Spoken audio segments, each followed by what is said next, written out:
All right, welcome back. It's the Ultimate Homeschool Community Podcast. I'm your host, Tiffany Hernandez. Today we have Charlotte with us, and she's the founder of I Am Cultured. Hey, Charlotte, how are you? I am doing well and even better being here today with you. Amen. Love it. Okay, so you have founded an amazing company, and I would love for you to share like a little bit about how you got started, what it is that you have to offer, and then we'll just get right into it. Of course, of course. My culture journey started from a personal quest to gift the people of my city with a taste of my home country. I moved to the US from Nigeria close to 6 years ago. And at the time, the idea was to create an ethnic themed food space that went beyond the tastes and the textures and the flavors to the sights, the sounds, even down to the things that were worn. I wanted the people of my city to feel like they had left the great country of Texas. And I say that very fondly. And for a second, they were in my home country. I was determined not to have our beloved sweet tea. It was just going to be local drinks and local foods. I love that. um, okay. Yeah, no, I love that. it- so share a little bit with our audience about what you include, what it is that you actually offer, like because I've never actually been out of the country except for one time. So the whole cultural experience is something that I really want like for my own children to have. And I don't feel like we have several different cultures here in the United States, but I don't feel like we really get to grasp that immersion. So can you share a little bit about how you incorporate all of that? Because you have, several different things that you offer. So we have come some way from trying to create an ethnic food space, and the way we now express that is through the cultured box, if you can see it. So each box is based on a specific country and has different touch points of the culture. So from recipes, spices, art, fabric, the real deal, it really goes beyond each of the different items, which we source directly from the countries that the box is based on. But what we are really about is telling the story of the people. We find that our world is way more connected than it has ever been.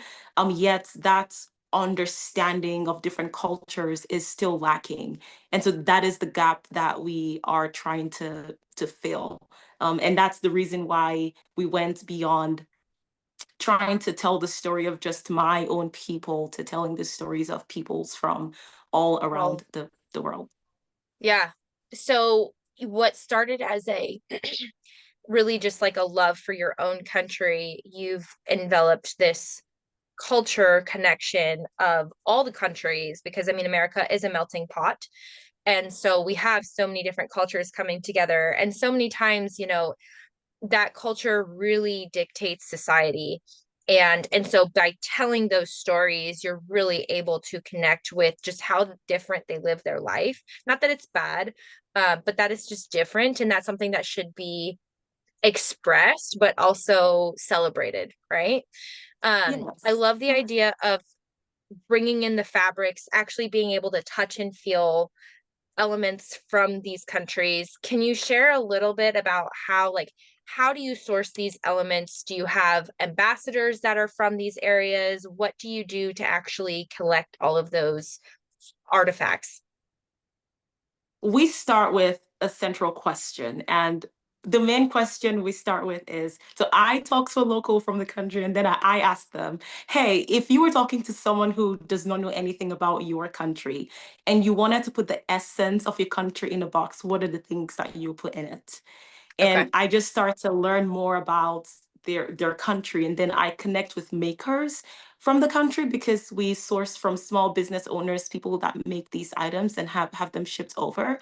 And so we also try to look for people from the different regions of the country, because we find that the way life happens in the northern part of any country is typically different from how life is in the south or the east or the west or even the central part of the country. And so I would say that we talk to at least 12 people from the country that are still living there, and also the people that are also living here, because there is a perspective that they have of having to bridge their own culture with the culture here. Wow. So yeah, it's just all about telling those stories. And something that helps us in talking to the locals is that we end up telling their story in their own voice. So it's not just about something that we read online or their story based on what we think, but it's based on how they see themselves. Right. So you're really connecting with their personal experiences of how they've navigated being in their culture and growing up. And these aren't people that are just, visiting and saying, oh, this is what I saw when I was there. This is like, no, I lived here my whole life. And this is now like I'm able to bring you this very intrinsic sharing opportunity for them to like really get in there and give a taste of their culture, which I love.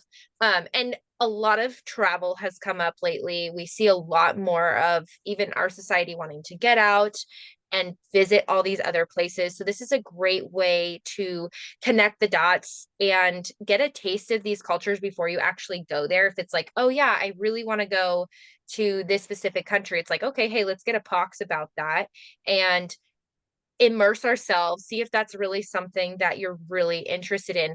So do you also include like landmarks or any specific towns or locations that, are generally the most frequented, or like how do you include, different areas or regions? Is that something that's included? Yes, so I would actually just want to backtrack a little and even challenge people to say that it is possible for you to travel to a place and still miss the whole essence of the people. When you fall into Yes. all of tourist traps, you're doing all of the things that tourists do, and you still don't have a perspective of the people. And so something that we help out with is just giving you that mindset. And we also challenge people just in the ways that they also ask questions. So, for example, food is a big part of any culture. Something that I have seen, like I have also learned this just in making the boxes and the curriculum that we have. When we look at food, we go beyond the tastes and the textures to the stories of the people that the food tells. Because every item that is in the box for us is a gateway or like a window for us to see how these people live. So, for example, if you have a country that lives close to a water body, it just makes sense that they would eat a lot of seafood, right? Or if you have a country whose culture wasn't built around electricity or the modern infrastructure that we have, it will also show in the ways that they cook in, yeah. So what we do is it's just all about how do you see these people, how do we capture their stories, and to the regions of the country and the landmarks, if possible we include items from those parts of the country, just so there's something that you can touch or taste or feel that connects to that place. But if not, we just have it as a part of the student's workbook or learning guide. Okay. And so mentioning about, being in the essence of what the actual people live on a daily basis versus like you're going to be a tourist and do all the touristy things. I love that because we don't really think about an everyday life. We think about, oh, let's go and see all these cool things, but we're not like, hey, can you invite us in? And can we just observe how you Mm, live life? And really just yeah. be able to appreciate that, really slowing down and saying, oh, okay, how do you do things? Like maybe I could pick up some of your practices or your routines or your daily rhythms that could really help me as an individual in my own life. And that's the great thing about being so connected and having this opportunity is that we can really share and learn, um, and appreciate that difference of culture. With this curriculum and the student guide, can we talk a little bit more about that? And can you share Mhm. how it's set up? Is it parent led? Does the box do most of the guiding, and then does a curriculum really teach, or is it more of an interactive thing where the parents are working with the Mhm. students, or is there a self-paced version? Can you share a little bit more? Yes, yes, yes. And I would also like to start by saying that back to the comments that you made, I actually see that my own life has been just more rich just from being here. Like living in this country has been a huge blessing to me because I have been able to see the way that life was lived in my own country and the way that I was raised. There were things that I believed growing up that I no longer hold to be true. And there are also some things that I believed growing up that I'm holding on to even tighter because I've seen how life happens in, here in Texas. Yeah. And so yeah, life is just more rich when we're able to see um different perspectives and see what we would like to add or take out. To the student guide and the teacher, the student workbook and the teacher guide, it is actually self-paced. We Okay. align it with standards. So I'm in Texas, and so that looks like TEKS, but then I don't think it's like way different from what you would have in other states. We also try to align it to SEL. And so we cover subjects like geography, history, social studies. So for example, in the Nigeria box, we have a cowrie shell. In the history of the country, people actually bought and sold with cowrie shells. Cowrie shells were currency. And Hmm. so like now it's mostly used for art.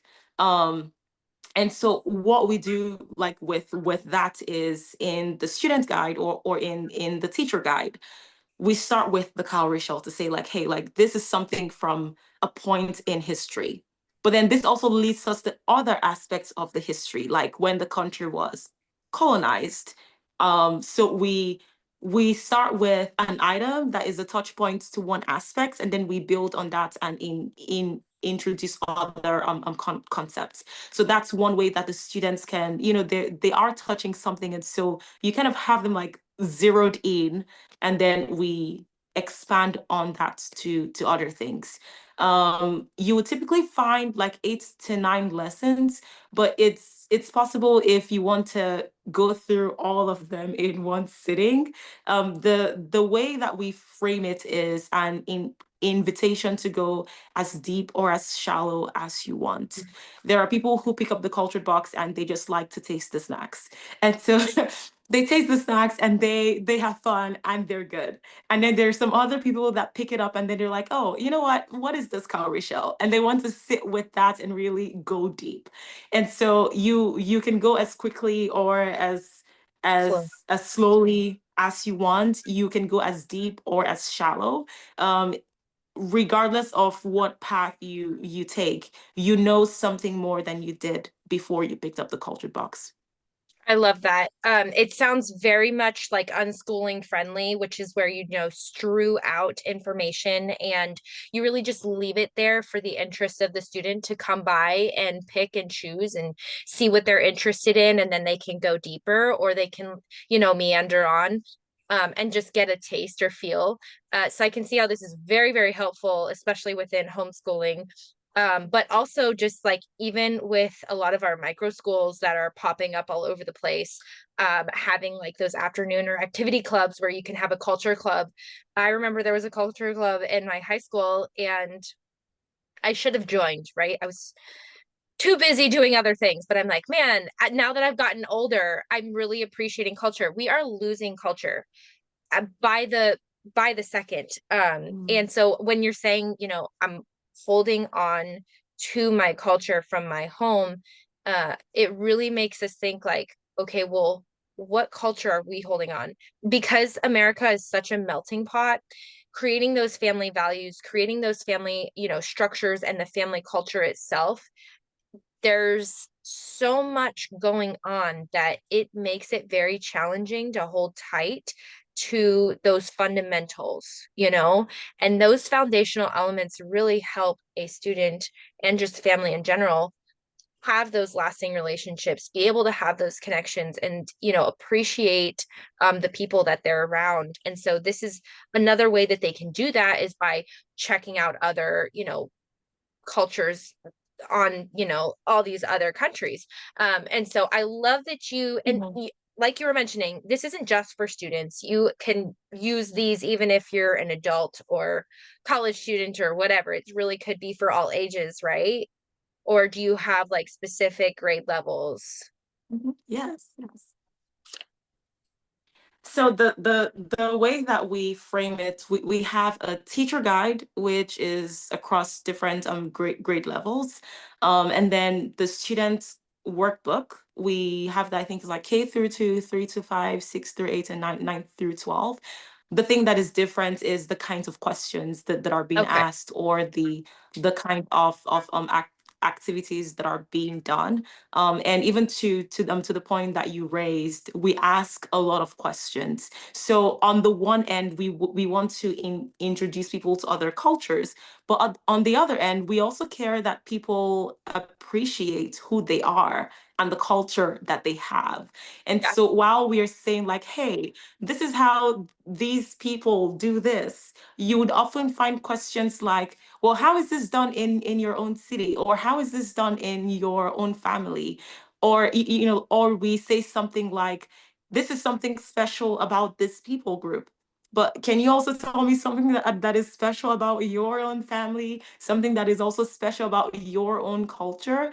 So it's all about like looking at other people and learning to love them the way that they are, but also being able to also love your own culture. Like we are saying that love for other people doesn't downplay the importance of your own heritage and your own roots.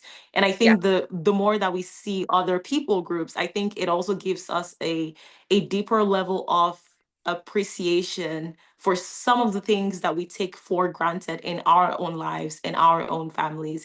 And this Yeah. actually goes back to what I said when I started, like when I moved here, there were some things in my family, some things my parents did that I didn't think very highly of. But then being in a different country and seeing how life is lived, I'm like, what, I'm very thankful that my parents were that way. I didn't assign the appropriate level of worth, but now that I'm face to face with other realities, I'm able to see just how fortunate I was in those ways. So I love that. I that it's really crucial that and like what you're saying about understanding or appreciating your youth later on in life, I think we tend to go through that.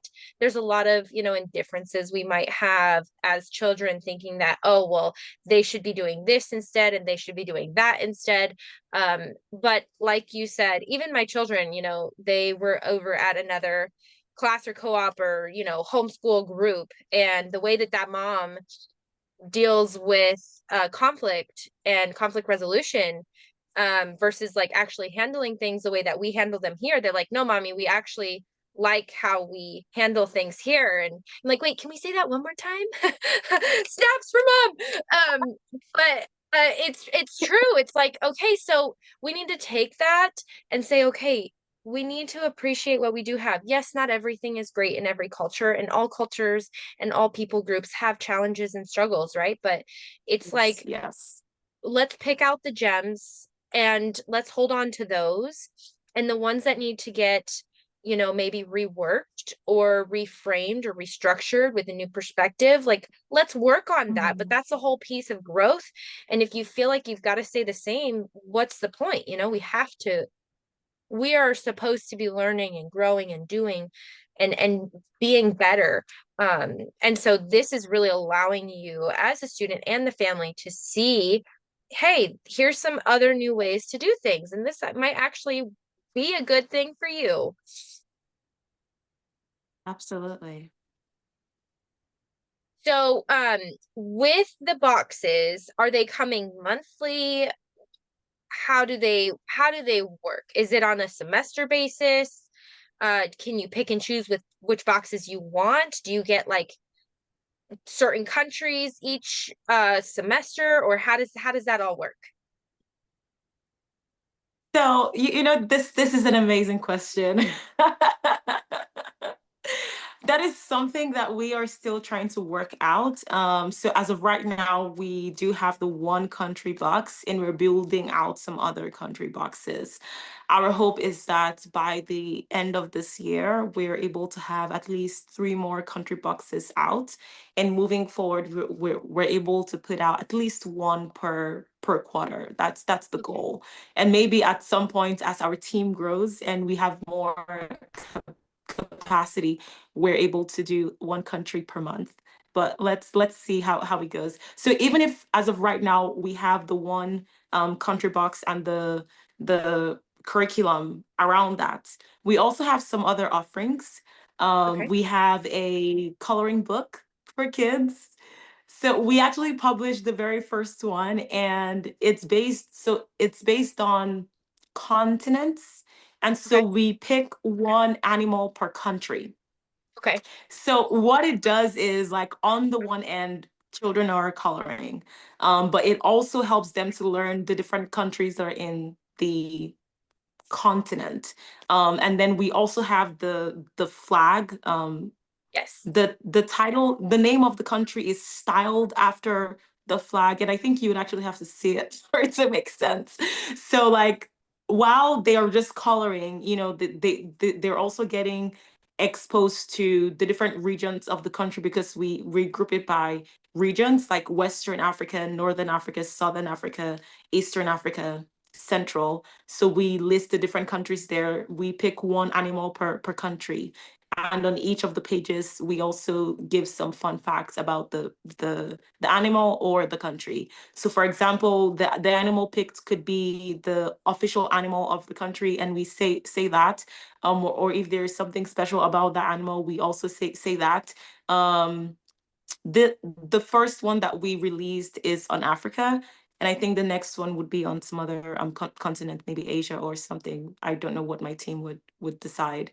And then we have a quiz at the end, and so it's like a 70-page book or 72-page book, and it has reflection questions. It has a quiz. It's a full-sized coloring, 8.5 by 11, so there's just like a lot of space. And so the whole thought there is, while kids are having fun and coloring, they're also learning and picking up things that they don't even know that they're picking up. They Right. they would get to see from the book that Egypt is in Africa, of which many people don't know that Egypt is an African country. Right. So yeah, it's just all about learning and having fun. We also have our cooking classes, which are hosted by locals from the country. Oh, cool. As of right now, we also have the Nigerian class, because we started with that country box and we've connected with people from there. Okay. And so the facilitator was telling me things like, before the class, we connect with the parents and they can tell us if they're trying to practice slicing versus these things. When she said it, I was like, that sounds very thoughtful. I was talking to a homeschool parent some weeks back, and she was telling me about how her 5-year-old can make breakfast. Mm-hmm. And I was fascinated. I'm like, at the age of 5. And she Yeah. said that the trick was getting them in there very early and having them do the small things that they could do. And so she didn't just have them grow up to like age 10 and then throw them in the kitchen and just think that they would know how things work, but getting those itty bitty hands, like doing the little things that they can do very early on, gets them Yes. to a place where they have these like life skills very early. And so we also have the cooking class, which should be a fun way for families to connect with each other, and also for other homeschool families to meet Each themselves. other. So it's a live cooking Yeah, class. it's a live cooking class. So That's they can also amazing. like ask questions. Connect. We would ship, yes, we would ship the hard to find Find. spices that are from the country ahead of the class. But then if they're like fresh things like meat or veggies, we ask that you get that from your farms if you're in Texas, or your grocery stores. Yes. We understandable. We have a lot of markets over here in Tennessee too. I love that. I love the coloring book. Very Montessori, by the way. Like they're big on flags and learning countries within the continents. Same thing with like Mm, focusing on animals or the state or like the country, official country flowers or what have you. So that's a really good way to also connect regions and really understand geography, and then cooking skills too. Like I see how all of this is very Montessori based because cooking and culture go hand in hand, but also getting your children in the kitchen much younger is very beneficial for them. You can give them the plastic knife to start cutting those fruits up, and then you can, graduate to working at the stove, or baking or whatever you have them do, because they have to learn how to feed themselves. It's very important. yeah, So I yeah. love the connecting piece too. That's amazing to be able to have them interact with the actual people of the country while Local they're from the teaching. Yes. country. Yeah. Yes, that's such a great idea. Yes. And that way they can get some culture there too and ask questions that maybe might not be Mhm, answered in the curriculum. So it really kind of goes hand in hand.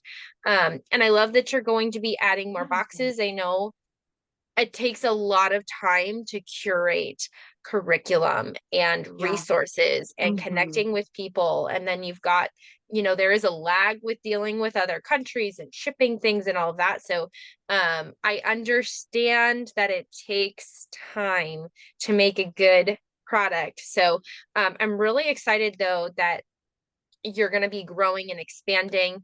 And with what you have currently, I know we were talking about some offerings that you have with that. And so people can try these boxes out. And what would be like where Mhm. do they go if they want to find you or find the box and order? What does that look like? So the landing page for our homeschool offerings would be bit.ly/I am cultured learning. Okay. So just heads up.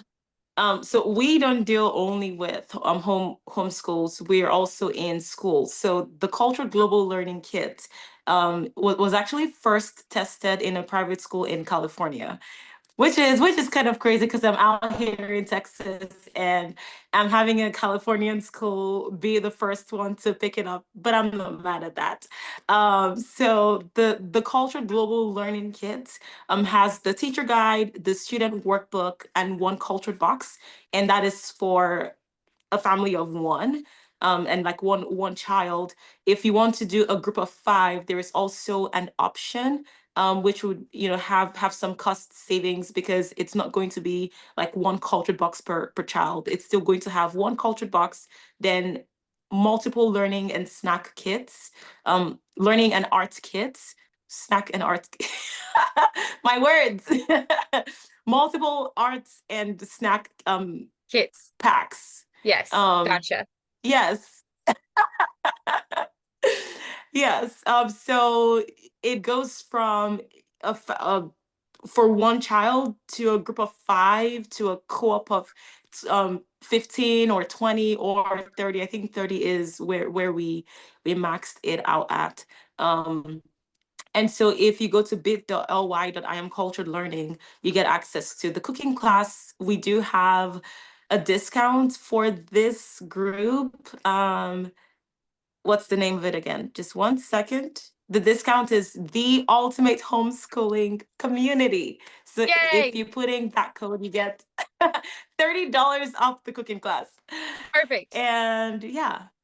Yeah. Wonderful. So this is great because we have a lot, like we talked about at the beginning, we have a lot of micro schools that are popping up all over the place, which is like either small co-ops, learning pods, you know, even like enrichment centers, learning communities. And so this is something that would be great for a group to do together because it's always more fun to share with friends.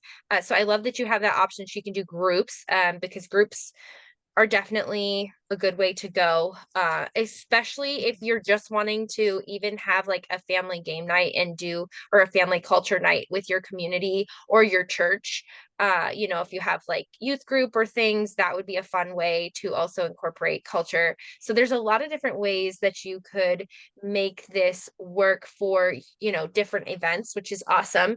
And I really love that Mhm. you are being so thoughtful in how you're connecting the culture to the people and being able to give like a really good array of an everyday life out in these other countries. So I cannot wait for more to come from this. I really appreciate it.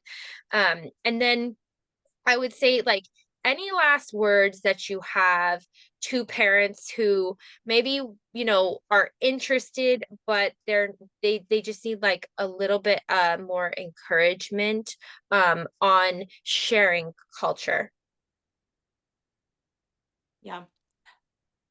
To frame that, I would actually like to ask you a question, of which I know, like, you are the host, and you probably don't get asked a lot of questions, but what do you wish was easier for you or more accessible in teaching global cultures to your kids? Hmm. We have done a lot of different geographical studies and social studies, but we have not probably focused on as much culture. So I would Mm, just say having, you know, the possibility to pick and choose, you know, what culture we want to study next. I think a lot of that has to deal with child interaction and child-led learning. They have to be wanting to do it. So just like giving mm, options of, well, which country do you want to learn about next? There is some fun too about like mm, finding out, oh, it's going to be a surprise box and you don't know what country's coming next. And then you just get to find that out mm, when you open it. mm.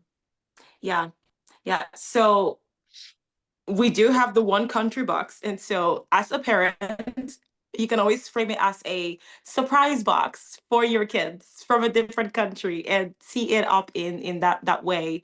But I do like what you said about not just focusing on the geography or the facts, which is something that we do state, but also connecting it to the peoples that are in all of these places. Our world, like I said, is more connected than it has ever been. And so, as a parent, something that you can be thinking about is that your kids are more likely than you are to work with, sell to, partner with, do business with, do life with people from different parts of the world. So, how are you preparing them for a future that is more global than it is today? And that Mm, is what we are here trying to help with. Our world is very global, more connected, and we just want to ease the interactions that people have with other people groups. Um, when I was back home, I did watch a lot of movies from different places, and so when I met people here, I had some perspective just about how life was lived, and so I was not thoroughly shocked. Versus when I meet people from places that I have no context for. Something that I have seen in my own work and in my own life is that the language that we speak may be the same, but the baseline of meaning, the context for meaning yeah. is widely different. So even now, there are times when I speak to my parents. I mean, I was born and raised there, but there are times when I speak to my parents and they say some words, and I'm like, how could you say that? Like, that is so strong. And I have to tap myself on the shoulder and remember that they mean it in a different way. And so that is that is Yes, that is what we are here for. Just helping your kids to be more prepared to function, thrive in the connected world that we live in. I love that. Well, thank you so much, Charlotte. It's been such a pleasure having you on. And I know that we'll be putting all the information to connect with you in the show notes, as well as the discount code. So those who want to try out the box, or if you have a micro school or group, you're more than willing to get the discount code for that. And so we really just you're gonna have to come on again so you can share about what's coming next, because I think that'll be like very exciting Oh. to see what we have on the roster. Yeah. I Yes. would love that. Just tell me when. Awesome. Awesome. Well, happy homeschooling, everyone. We'll see you next time.